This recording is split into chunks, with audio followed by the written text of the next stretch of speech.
I just got back from a long weekend trip visiting my son in another state. It cost my wife and I several $1,000s. But if I were a Supreme Court justice, on average, I would get 6 free trips a year, compliments of rich people who never paid any attention to me until I became a judge. The Bible has something to say about that. I read what one Bible writer said about judges, and I read it this week while paraphrasing something for the Casual English Bible. And it occurred to me that I should probably say something, since most people in my country, the United States, are pretty worked up about judges accepting such expensive gifts that it looks like bribery, at least to those of us who aren't getting any gifts. I don't like talking publicly about political matters. It's like dancing naked in a briar patch. Not that I have lately. But sometimes we humans can get a voice in the quiet of our head that tells us we should do what we don't want to do. So, here I stand, doing. For as long as I can remember, I have considered politicians untrustworthy.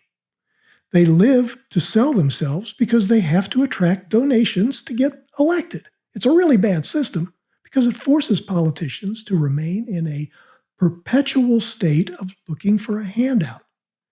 And every handout comes with another outstretched hand, but this one looking for something in return. So it seems. The one saving grace I have felt throughout the years has been that judges who listen to our cases usually seem to make the best decisions they can. And on the Supreme Court, we might not agree with the majority ruling, but we generally felt the judges were voting with informed, good conscience. I don't think most of us feel that way anymore. Not about the Supreme Court, and not about at least a few scattered courts around the country, led by a smattering of cross-eyed judges with one eye on the law and one eye on politics. One top judge, and you can Google this, he had trouble selling his 40-acre property until he became a Supreme Court justice. Then suddenly it got bought by the CEO of a law company. We might understand why the judge didn't want us to find out who bought it. Another judge has received at least 20 years of luxury vacations, compliments of one rich man who never met the justice until 6 years after he became a Supreme Court judge. Those were 2 conservative judges, but they're not the only ones taking gifts. One progressive justice got a free trip to Israel. Oy vey. In one 15-year stretch, the judges together received the equivalent of multiple millions of dollars in over 1,000 free trips. The math worked out to an average of 6 trips per justice per year.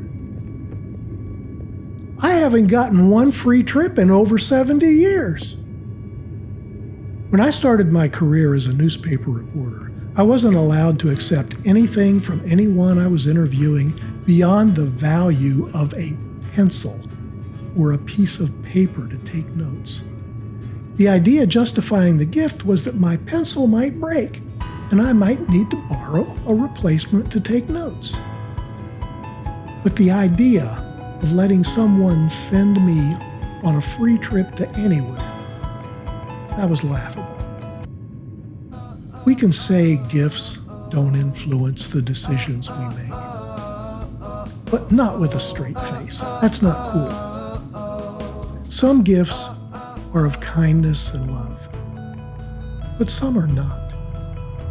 Since ancient times, people who want something have taken gifts to kings and princes and to others in power. Today, we take them to the politicians and to Supreme Court justices. In the Bible, there are very few good kings, at least as the Bible writers evaluate them. You can count 6 centuries of good kings on one hand. One of the few good kings was a man named Jehoshaphat, a name I hate to type. Muscle memory can't handle that one. He appointed judges for every major city in the kingdom of Judah, in what is now the southern part of Israel and the Palestinian West Bank. Here's what the good King Jehoshaphat told the judges as he commissioned them. Think about what you are doing when you handle these cases. You're not conducting city business. You're conducting the Lord's business. It's a sacred business. Take this job that seriously. Honor the Lord by doing your job with integrity. Remember that God doesn't twist justice, show favoritism, or take bribes. You don't either. Oh, yes, they do. From the Supreme Court on down. Maybe King Jehoshaphat anticipated that, because the last thing he said to the judges he appointed was this: and may God protect the innocent. If judges are beholding to the wealthy and the powerful, who but God is left to protect the innocent? The top judge in the land might say we don't need to be concerned about judges getting tawdry gifts of fancy cars, expensive watches, or designer gowns. But we do if we are people who know the difference between integrity and shame. Our part in this is to vote for people who appoint judges. Please, make it so. And hit the subscribe button and the thumbs up if you can. I'd be grateful. Hey, thanks for listening. Peace to you.